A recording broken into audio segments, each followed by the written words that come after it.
This is just a screen test, so I can check Czechoslovakia. Do I look fabulous? Do I? I better. I worked for an hour on my eyebrows. We'll see how this looks, and then we'll get going.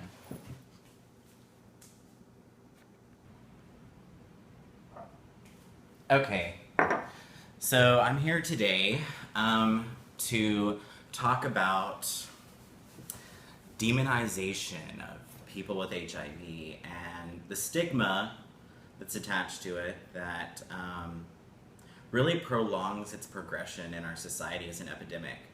I'm not going to sit up here and talk about things with big words and try to sound super smart and informed, because I'm honestly not. I am just a 27-year-old male living with HIV who feels like there isn't enough support or knowledge out there to help people in my situation and to keep other people from getting in the same situation.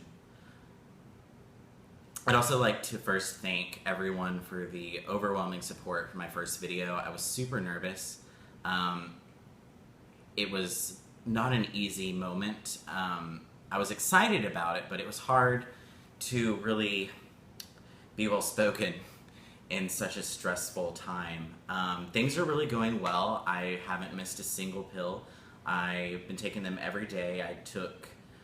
Been taking photos with each pill to create a video project showing, I guess, really my moods each day as I'm taking the pill, and it's really helped me remember to take it every day, to have this task included in the actual act of taking the pill. But anyway, stigma, demonization. There's stigma with any kind of illness, right? I mean, if you have lung cancer, it's because you smoked, or you have diabetes because you eat too damn much, or whatever.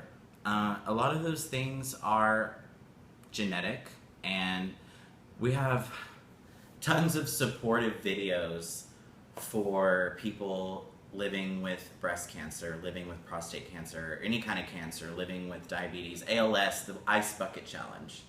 You know, those are great things, and all of those ailments need to have some attention brought to them so that people can recognize how hard it is to live with. But when it comes to HIV, there's like this, well, only certain kind of people get that. You know? I mean, and that's not true. It's not true. A majority of the people living with it in Africa were born with it. I mean, it's just... But I guess one of the beginning reasons for that was because when HIV first started to affect people in the 1980s, it was primarily affecting gay men. And at that time, it wasn't the same to be gay as it is now, and it was a pervert's cancer, as a lot of people like to describe it. And if that same disease had broken out in, say, a college, and sorority and fraternity white privileged people were being infected by that disease at that time, the government would have been in a complete frenzy to help those people and really isolate that infection. They would have done everything they possibly could have, but because it was affecting gay people, it wasn't seen as... In fact, it was almost like you have this because you deserve it. Well, we're learning the lesson now that is a huge mistake, because it's not just gay people that have it, and even if it was still just gay people that had it, we're human beings. And to be told that you have something that is your fault... Let me ask you this. How many of you, gay, straight, asexual, well, maybe not asexual, anybody who's had sex, okay, if you're not a virgin, how many times have you had sex with somebody and not used a condom? Because you were too drunk, whatever. any reason that you might have not used a condom that one time, well, that one time could have been the time that you were infected. And I'm sorry, but the punishment doesn't fit the crime here.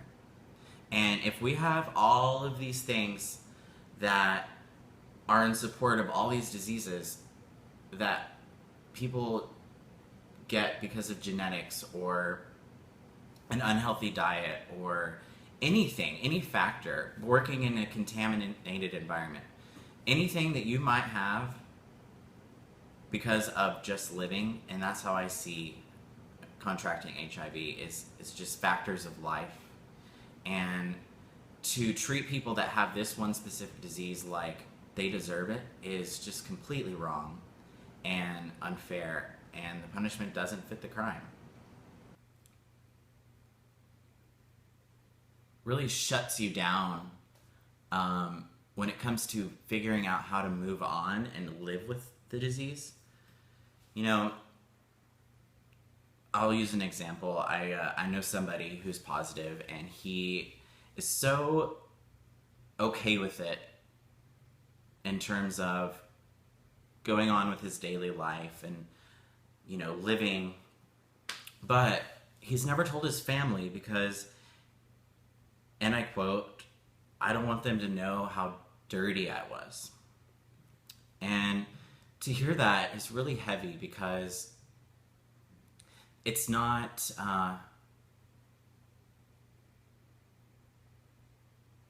you maybe could have controlled the moment that you got HIV, but that really, once you have it, that doesn't matter anymore. What matters is still having a life, because there's no turning back. I mean, I don't know. It's a hard thing to talk about because there's so much shame.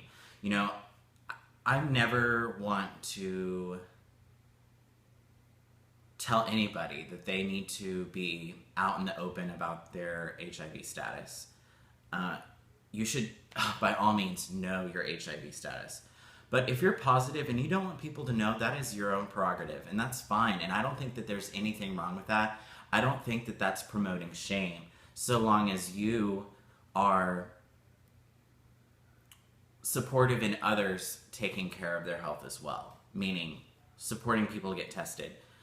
Don't make someone feel bad about choices that they make. You know, one of the reasons people don't get tested is because they don't want to know the answer. They're so scared of being told they're positive that they don't even get tested at all. And that's where you get into the dangerous situation of people only finding out they have HIV because they get so sick from something else that's caused by their HIV. Shame is really something that you have to work through on your own. I guess really the biggest factor in alienating people with HIV is the demonization of it. I mean, can you tell I'm fucking scary? No, I'm not. I'm a normal person. All of us are. And it's so sad that even people that are on the right side of the fight still somehow manage to demonize people who are afflicted. Recently, an organization, which shall not be named because the last thing I need on this tiny, small budget project is to get sued, but there's a group in Florida, and they had an ad recently that had a really sexy man who was like giving you like this sexy death stare. You know, I can't really do it. And he's staring at you with his piercing eyes, and it says, "The pre-cum of an infected person can cause infection." Well, the problem with that is it makes people who already have it look like they're fucking scary. You know, if you make us out to be... The problem is not vindictive, positive people out on the hunt to cause more infection. That's not the case. And to make it appear so is just hurting the cause.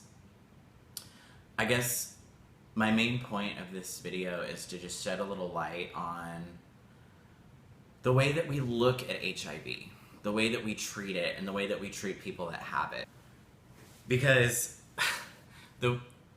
some of the things that I have heard since I was positive and became open about it, one of the things that resonates with me was someone from my hometown, a town that is just really far behind when it comes to this sort of thing. You know, living in Austin, I deal with so many people who are just so cool about it and like want to help and really want to learn about it. And then I have a lot of support from my hometown as well, but even the gay community there, which is so highly affected by this, is just so ignorant to what the real issue is, you know. And I'm getting sidetracked, but the one thing that resonated with me was I had someone message me on Facebook and say, and this is a person who's highly involved in media and highly involved in the actual AIDS organization for that area, messaged me on Facebook and says, "Will you please just tell me who you got it from so that I don't sleep with them?" Girl, if that is the way that you avoid HIV, you probably already have it, okay? Because the issue is not avoiding people that have HIV, okay? That's demonizing them. That's saying, ew, you're this and I don't want to be it, stay away from me. But that isn't how you keep yourself from getting it. You keep yourself from getting it by using your head, being smart. And that doesn't mean trying to figure out who to avoid. That means getting tested regularly. I got tested every 3 months. Every 3 months, because I knew that I needed to. And honestly,